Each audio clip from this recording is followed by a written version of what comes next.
What's up guys, Houndish here, and today we're jumping in with some Destiny 2 news and updates. So firstly, we get a handful of updates from Bungie. They talk about changes coming up in the March 5th update, but also they've switched up the featured dungeon this week. So we'll explain what's going on there, but also we have a couple of other things, including that the lead of Helldivers 2 approves of a Destiny crossover. That would certainly be interesting. There's also a lot of conversation about pre-orders for the final shape, and we've got new info about layoffs at Sony that have taken place this week, unfortunately. But otherwise, we have supposed leaks for the Into the Light update dropping in April, and there are a few other things to round up in the video today. So, as always guys, I hope you find this one interesting, and if you do, a rating below very much helps us out. But now, let's get into it. And first up, for some updates from Bungie, they had said they were investigating an issue where the selectable Grandmaster node has disappeared for players who had it unlocked. But they've updated and now said the issue has been resolved, and the Nightfall node can be found in the Vanguard area again for players who qualify. So it's good that that one's sorted out. And also this week, Bungie Help said, based on player feedback, the featured dungeon this week has been changed to Prophecy. Of course, it was supposed to be Ghosts of the Deep, as we covered in the reset video, but we've got Prophecy instead. And the D2 team said, our intent here is to give everyone a final chance to be able to farm any weapons or rolls before the reward pool is updated next week. Of course, there are some weapons which are actually being removed from the pool, but otherwise a lot of them are actually going to be refreshed and will be better after the reset next week. Somebody asked, did you reset the rotator? And does that mean we have to wait another 7 or so weeks until we can farm the Prophecy guns? And the D2 team said it's not a full reset, just an override this week, and the rotation will remain the same. Although next week, despite the update to Prophecy, Duality is actually supposed to be the featured dungeon. So it's possible that Prophecy won't be featured for a few weeks after it gets an update. So kind of a weird one, but nonetheless, if you do want to farm any Prophecy guns before they're updated next reset, now is the time.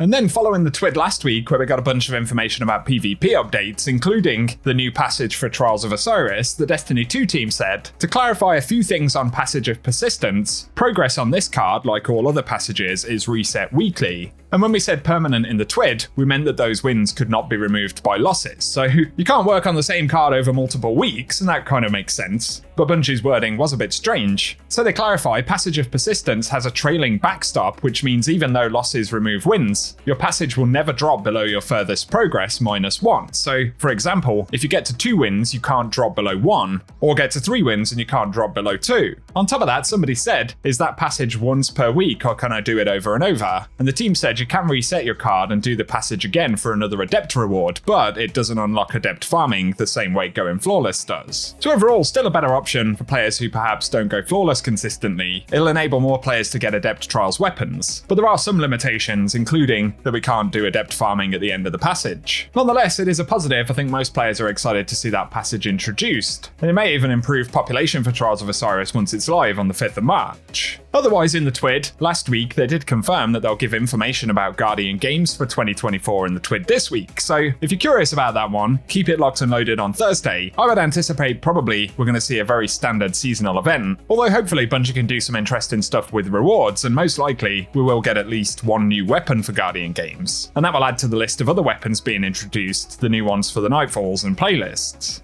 Either way, more details are coming, and I'll keep you posted when we get them on Thursday. Moving on though, a quick mention here, and the Helldivers 2 lead dev is up for a Destiny crossover, according to articles, and the lead dev for Helldivers responded to some fan-made Destiny 2 armor that's based on the aesthetic of Helldivers 2, and they simply said, super cool, I love these kinds of crossovers that make sense to the world, right Bungie? Which is being taken as an indication that they will be up for a Destiny crossover, and to be fair, there are a lot of Destiny players who are playing Helldivers right now, so in that sense it would work, and also, both of the studios making these titles are under the Sony umbrella, so it certainly seems like a possibility, although probably something that isn't going to happen immediately. But give us your thoughts about that down below, would you be interested to see it? And up next, we have some more unfortunate news related to the game industry, and according to reports, Sony is to lay off 900 people, which equates to roughly 8% of its workforce across the PlayStation studios, and the reduction will also see PlayStation's London studio close entirely. And Sony's Jim Ryan said, we've made the extremely hard decision to announce our plan to commence a reduction of our overall headcount globally by around 8%, and employees across the globe, including in Sony studios, have been impacted. And so Sony are streamlining once again. Of course, it's terrible news for any folks working in the gaming industry and in the studios that have been affected by those layoffs once again, as this has happened a significant number of times in the past year. It may also naturally cause some concern, given that Bungie are owned by Sony. Could we see yet more cuts at Bungie? And of course, nothing is off the table. I'm sure for the moment, the goal is for the final shape to be delivered and completed, and of course the other future titles that Bungie are working on. So we would assume that we wouldn't see any news on that front immediately, but it just goes to show how turbulent things are at the moment and how insecure a lot of those jobs seem to be. It's something that's been brewing up for a long time. Obviously, there's been a lot of mismanagement and overspending on studios and titles, and in the wake of the layoffs this week, some titles are being axed altogether. So we certainly hope it's a situation that will improve, but the industry overall is continuing to struggle, especially following a phase where a lot of money went in and a lot of investment happened around the time that the pandemic was taking place, when sales of games were actually up.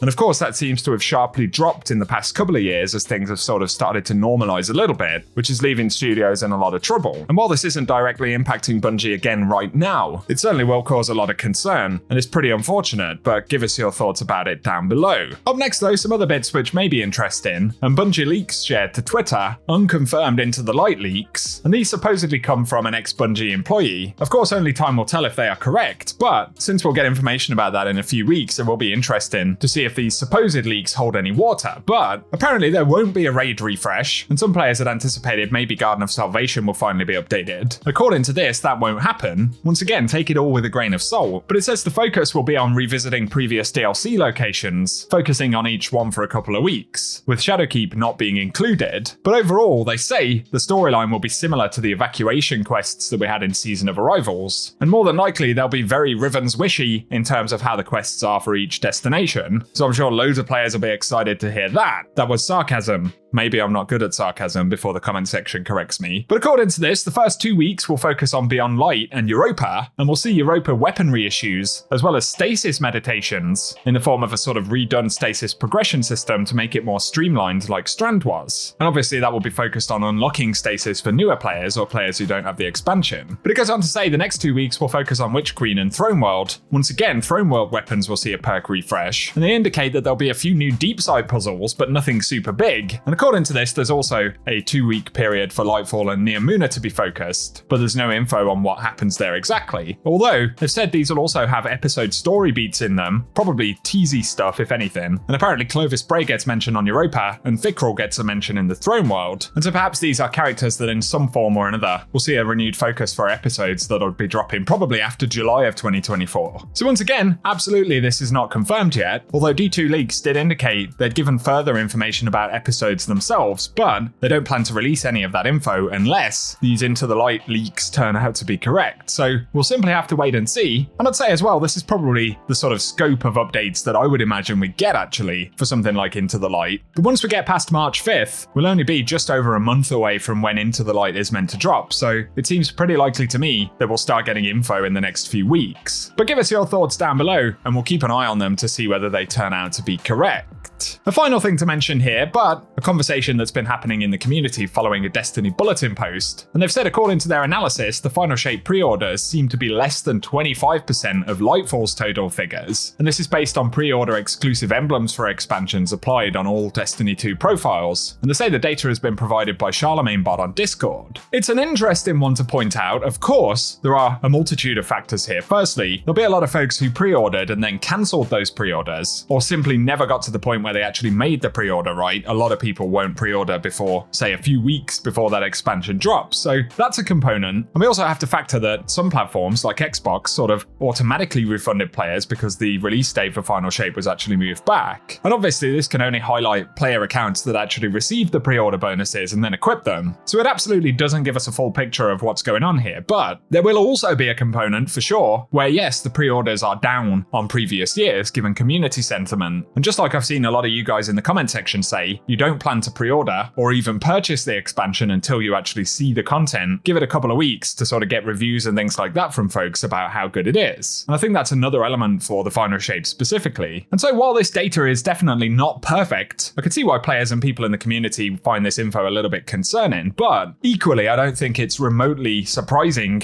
that those numbers would be down, if indeed they are, because we just don't have a reference point to compare to previous years, including years that have had delays. So there are a lot of moving parts here, here, we could overanalyze it forever, but I actually think it doesn't tell us very much whatsoever. The proof, as we've said many times, will be in the pudding when the final shape drops, and I don't doubt that if Bungie did an absolutely insane expansion with a load of new features, innovative content, and reasons to make players want to come back to Destiny, yeah, I'm pretty confident a lot of people will come back for it, but we shall simply have to wait and see. But if you want to check that reporting out, I'll link the articles down below. And for today, that's what we've got to speak about. So I'll keep you posted with more news about the upcoming update in March next week, and all of the details for Into the Light and everything beyond that. As Bungie have said, from April, there'll be a lot more reveals for the final shape as well. So while we've been in a rocky patch for a few months at this point, I would imagine that will start to slope upwards in terms of interest in the game and reasons to talk about the game and potentially get excited if what Bungie is showing us delivers on what players want to see. So we hope for an improving picture, but give us your thoughts down below. If you've enjoyed the video, a rating really does help us out on the channel, and be sure to get subscribed so I can keep you posted with more Destiny content. But otherwise, I hope you guys have an awesome day.